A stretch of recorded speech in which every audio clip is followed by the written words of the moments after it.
Argentina বনাম Venezuela ম্যাচের ফলাফল ফাঁস করলো জ্যোতিষী বিড়াল, যা দেখে মাথায় হাত আর্জেন্টিনার। দর্শক, আর্জেন্টিনা বনাম ভেনেজুয়েলা ম্যাচে জিতবে কে?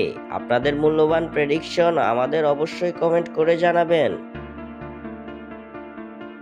বিশ্বকাপ বাছাই পর্বের ম্যাচে আবারও মাঠে নামছে আর্জেন্টিনা। চলতি ম্যাচে বিশ্বকাপ বাছাইয়ের দুটি ম্যাচ খেলবে আলবিসেলেস্তারা। আলবিসেলেস্তাদের এই দুই ম্যাচের প্রতিপক্ষ ভেনেজুয়েলা ও বলিভিয়া। প্রথম ম্যাচে আর্জেন্টিনা মুখোমুখি হবে ভেনেজুয়েলার মাঠ মাতুরিনে মনুমেন্টাল স্টেডিয়ামে ম্যাচটি অনুষ্ঠিত হবে আগামী 11 অক্টোবর বাংলাদেশ সময় রাত 3টায় শুরু হবে আর্জেন্টিনা বনাম ভেনেজুয়েলার মধ্যকার ম্যাচটি। বিশ্বকাপ বাছাই পর্বের ম্যাচে উড়ন্ত ছন্দে আছে আলবিসেলেস্তারা। পয়েন্ট টেবিলের শীর্ষস্থানটা দখলে রেখেছে লিওনেল স্কালোনির শিষ্যরা। তবে উড়ন্ত ছন্দে থাকলেও আর্জেন্টিনা হেরেছে তাদের সবশেষ ম্যাচ। গত সেপ্টেম্বরে বিশ্বকাপ বাছাই পর্বের ম্যাচে কলম্বিয়ার বিপক্ষে হারের মুখ দেখতে হয়েছে তিনবারের বিশ্ব চ্যাম্পিয়নদের। তাই এবার আবারও জয়রথ ফিরিয়ে আনার লক্ষ্যে মাঠে নামছে লিওনেল মেসিরা। ভেনেজুয়েলার বিপক্ষে পূর্ণ শক্তির একাদশ নিয়ে মাঠে নামবে আর্জেন্টিনা, কেননা ইনজুরি কাটিয়ে দলে ফিরেছেন অধিনায়ক লিওনেল মেসি। এদিকে এই ম্যাচের আগে ম্যাচটির ফলাফল ফাঁস করলো জ্যোতিষী বিড়াল। ফুটবল খেলায় বরাবরই দেখা যায় ম্যাচের আগে ভবিষ্যৎবাণী করতে। আর্জেন্টিনা বনাম ভেনেজুয়েলার ম্যাচের আগেও ম্যাচটি নিয়ে ভবিষ্যৎবাণী করেছে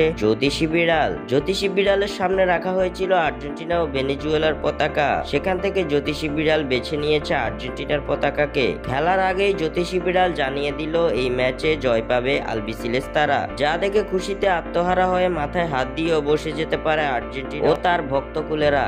স্বাক্ষর থেকে সাদবিন ইসলাম।